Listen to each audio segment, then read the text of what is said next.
After the first U.S. fatalities since the latest flare-up in the Israel-Hamas conflict, the U.S. began its retaliation.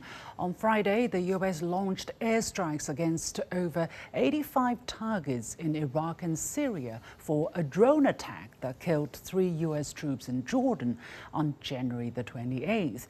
The U.S. attributed the attack to what it believed to be Iran-backed militias, but Iran rejects the claim. In matching statements, Syria and Iraq both accused the U.S. of escalating tensions in the region through these strikes. However, the U.S. maintains that it does not see conflict in the Middle East or anywhere else, insisting that it only acted in retaliation. Now, some 16 Iraqis and 23 Syrians are reported to have been killed in the U.S. strikes, including civilians. Meanwhile, it's reported that the Biden administration has discussed slowing weaponry delivery to Israel to pressure its Prime Minister Benjamin Netanyahu to scale back its military assault in the Gaza Strip. What is the U.S. faced with at this moment in the Middle East? I'm pleased to be joined from Washington, D.C. by Professor Klaus Larres, Professor of History and International Affairs at the University of North Carolina, Chapel Hill. Also from Washington, D.C. by Negar Mortazavi. She is a journalist and host of Iran podcast and a senior fellow at the Center for International Policy. Warm welcome to both of you. Let me go to Ms. Mortazavi first. Was the latest development significant? Do you think the Israel-Hamas conflict has become a regional conflict between U.S. and Israel on one side and Iran on the other? Thank you for having me. I think the conflict has slowly expanded beyond just an Israel-Hamas confrontation since October 7th. All we've seen has been escalation. Now, these escalations are small, they're limited, they're calculated by both sides. But we see that Israel and essentially the United States, its most important backer in the region, are engaged in multiple fronts against Iran and its allies on the other side in the Red Sea, as you mentioned, in northern Israel with Lebanon, Hezbollah, and also in Iraq and Syria, in addition to the Israel-Hamas war. So the conflict has certainly expanded beyond just the greater Israel or between Israel and Palestinians, and it seems to just be heading for more escalation. Professor Larres, now the Biden administration and various officials within the administration have said that they are not seeking war, not in the Middle East, not elsewhere, and the spokesperson for the Secretary of Defense refused to call it a war. Iran also said, we do not look for war. But what is happening at this moment, and where do you think the tit-for-tat will lead? Well, the crisis has clearly expanded, but we don't see yet a regional war. And the United States has repeatedly made clear it doesn't want to attack Iran directly, and it has actually carefully calibrated its retaliatory strikes.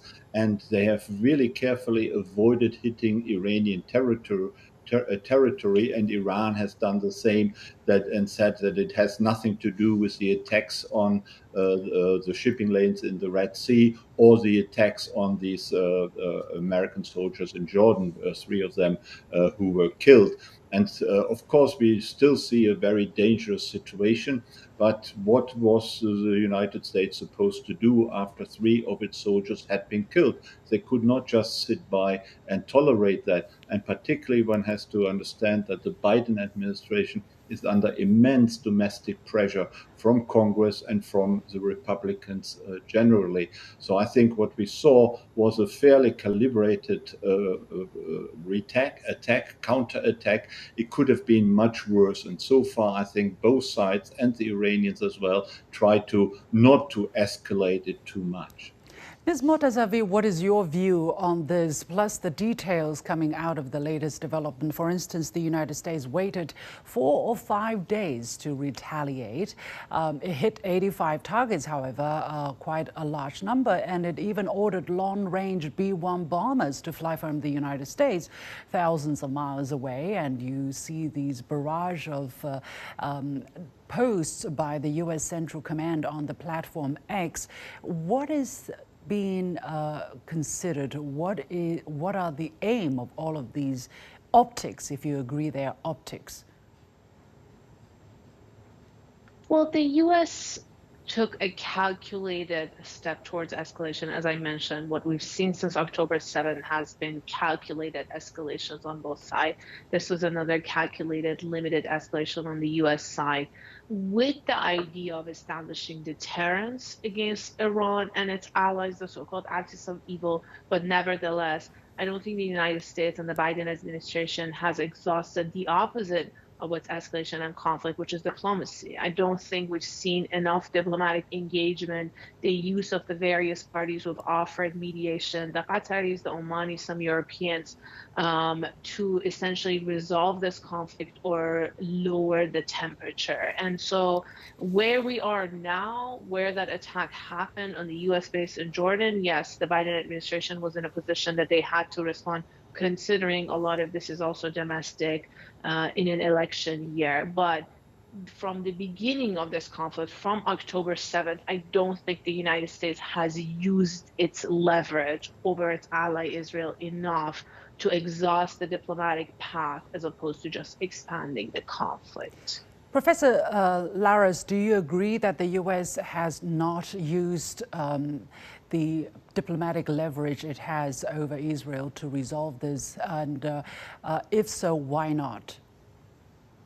Regarding Israel, it's partially true. I think there could have been more diplomatic engagement and, above all, more pressure on Israel to have a more proportional response to preserve the life of civilians, much more than was done. The Biden administration has tried to put an awful lot of pressure on Israel. Whether it was enough, probably not, and more could have been done. Regarding the Red Sea and the Houthis, I mean, there is no diplomacy working. The Biden administration has warned the Houthis for weeks and weeks that they should stop their attacks on ships, or often civilian ships, not just ships which were American ships or British ships. These were, ships from all sorts of nations, and that they should stop the attacks on the ships, otherwise there would be retaliation. And the Houthis simply ignored them and continued hitting these ships.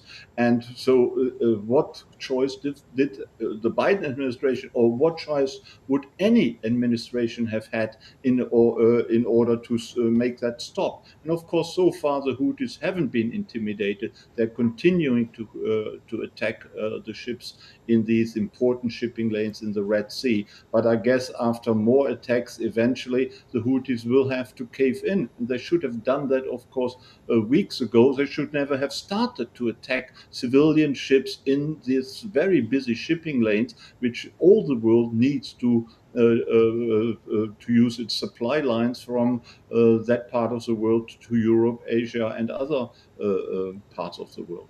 Ms. Mortazavi, do you agree that the issue of attacks by the Houthis over the commercial ships using that water lane can be dealt with separately if the U.S. has not done enough to curb the civilian casualty inflicted because of Israel's assault on Gaza?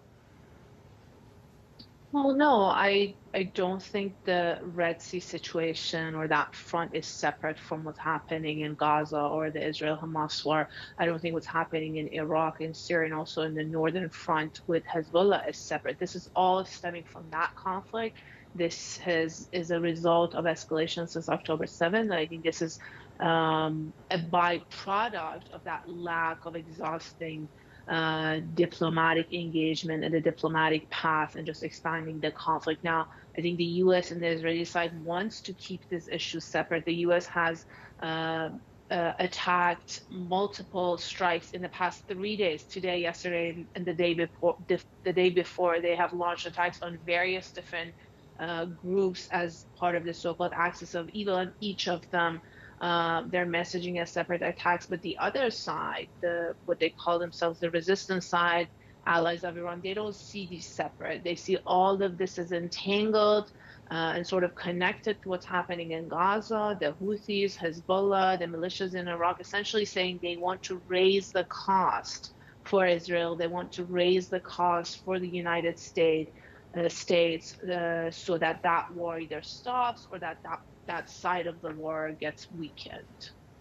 So what kind of tools, Professor Lares, does the United States have to contain what it believes are separate, smaller scale conflicts in this wider region? Because it seems that it has proven quite weak in its pressure for Israel to change its course of action. And Iran has said in its statement towards the U.S. retaliation that the tension in the crisis region had roots in the Israeli occupation and continued military operations in Gaza and the United States' unlimited support for Israel. What is your view? Well, the roots of this conflict go back decades and decades. That is very true. But the actual inflaming of the conflict happened, of course, because Hamas brutally attacked and killed 1,200 Israeli civilians mostly. And that started it all. There was no reason to do that. And then, of course, the Israelis reacted, probably not in the most proportionate way possible, but it all started because of Hamas. It was not Israel. It was not the United States who started that recent conflagration of the conflict. And the Houthis, how they come in, why they believe it would support the Palestinian case by attacking ships in that busy shipping lane of the Red Sea is questionable. Why would they think that that would be supporting Israel? Because many of these ships have actually nothing to do with the United States or Israel. These are just free trading nations, Canadian ships, Australian ships, and Egypt, Middle Eastern countries loses millions But of we're dollars actually every talking day. more about, the conflict and the, U.S. hitting targets in Iraq and in Syria. Yeah, let me come to that. And of course, a diplomatic solution is always preferable to a military solution. But there's very little the United States can do if these so-called proxy forces, whether they are supported directly by Iran or only indirectly by financial means, if they attack American forces in Iraq or Syria. I think that has very little to do, or only indirectly to do, what is happening in Gaza. I think we should focus on Gaza, and here the United States needs to put more pressure on Israel so that the response is more proportional, and that also that recent deal which was negotiated, that Hamas hopefully agrees to that deal and the hostage deal and a ceasefire can be obtained. And here, of course, the United States has a very important role to play. Ms. Mortazavi, do you agree with that? And if you have any reactions?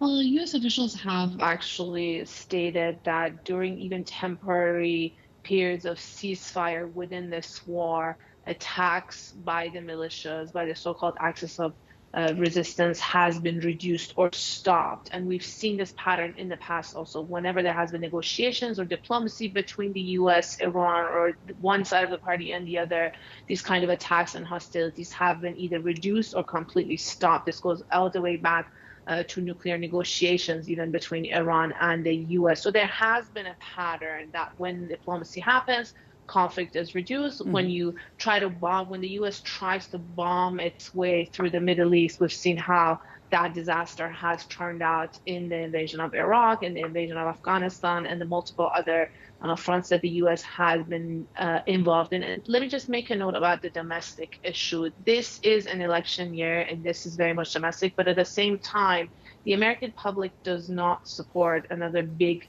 war in the Middle East. Now, the administration doesn't want to enter that war, but I think they're essentially sleepwalking into a broader conflict. Well, we'll keep a close watch on the situation. Many thanks to Professor Klaus Lares and Nega Mortazavi joining us both from Washington, D.C.